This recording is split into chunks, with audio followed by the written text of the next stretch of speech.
дека Сдруженијето Кочански рибар уште на почетокот на своето работење настојува конечно да стави ред во риболовството во Кочанската котлина, може да се насети од првите активности кои започна да ги спроведува.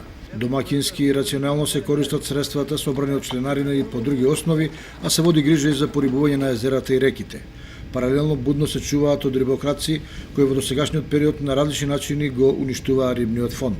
Сдруженијето покрај со вештачкото езеро Градчек, со добиената концесија ќе стопанисува и со реките во границите на општината, Брегалница, Кочанска и Оризарска река. Најзначајна е Брегалница на потегот од мостот кај Виница до местото каде во неа се влева Злетовица. Тоа значи дека секој риболовец ќе мора да поседува дозвола за риболов доколку сака да ужива во благодетите на реките и езерата. Тие што си имат дозволи купено, можат да си спортуваат, има правила јасни. Значи смее да се земе едно парче дневно, не поголемо од 3 кила.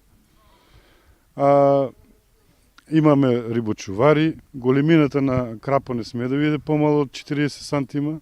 Значи, и можат уште денеска да спортуваат. Планираме и ниска цена на државната дозвола од само 1200 денари, да биде приступачна за сите рекреативни спортски риболовци, да можат да се извадат и да бидат нели како што треба со сите работи кои што морат да ги имат за да дојдат на риболов.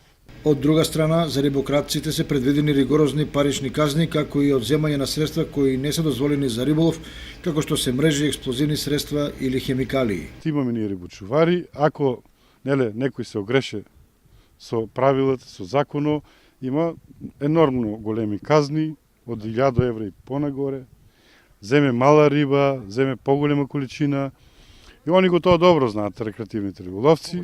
Покрај заштитата на рибниот фонд, Сдруженијето предвидува континуирано порибување на водотеците и езерата со видови на риба кои можат овде да екзистираат пред се крап, клен, црвеноперка и бојник. За да може истите да опстанат, Кочански рибар ќе води грижа и за еколошкиот аспект на заштита на реките и езерата, кои сега се сериозно загадени.